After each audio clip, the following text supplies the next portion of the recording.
সত্যতে নারায়ণ, ত্রেতাতে রামচন্দ্র, দাপরে কৃষ্ণ, আর কলিতে হলো আমার গৌর হরি।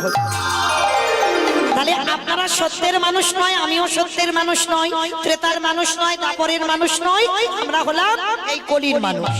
তাহলে কলিযুগের ভগবান যদি আমার চৈতন্য মহাপ্রভু হয়, আর চৈতন্য মহাপ্রভু যদি না আসতো, আমরা কি রাধা কৃষ্ণের প্রেম লীলা কিছু জানতে পারতাম? তাহলে যারা আমরা বলি তারা ভুল। আগে আমার গৌরকে চিনতে হবে। ওই চৈতন্য চরিতামৃত গ্রন্থে কবিরাজ গোস্বামী পাদ লিখেছেন, সংকীর্তন পিতা শ্রীকৃষ্ণ চৈতন্য, সংকীর্তন যোগী তারি যে ভজে সেই বড় ধন্য।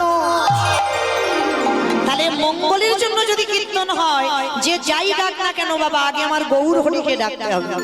আর গৌরকে না ডাকলে আমরা রাধা কৃষ্ণের লীলা কিছুই জানতে পারবো না, আর শুনেও লাভ হবে না, আর বলেও কিছু লাভ হবে না। তাহলে চলেন আজকের আমরা একটুখানি হলেও যাব সুরধ্বনি গঙ্গা আরতি। কি মাইরা সবাই যাবেন তো? সবাই যাবে? তা সবাই যদি চলে যায় আমি কীর্তন করব কাকে নিয়ে? কেউ যাব না, কারণ এখন বাজে কটা?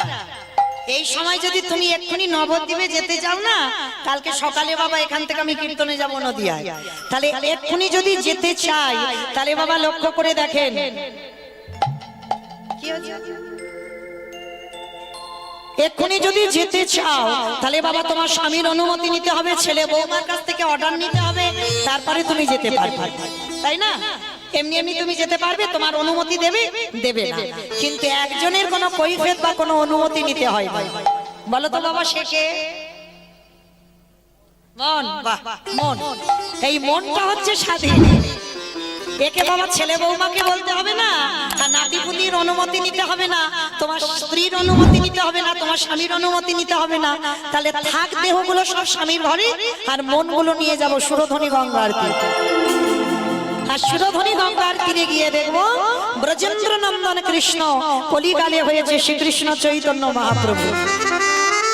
তাহলে যেই কৃষ্ণ সেই তো গৌর, আর গৌর হয়ে যে এনেছিলেন বাবা আজকে নবদ্বীপের মাটিতে, অবস্থাটা কেমন জানো?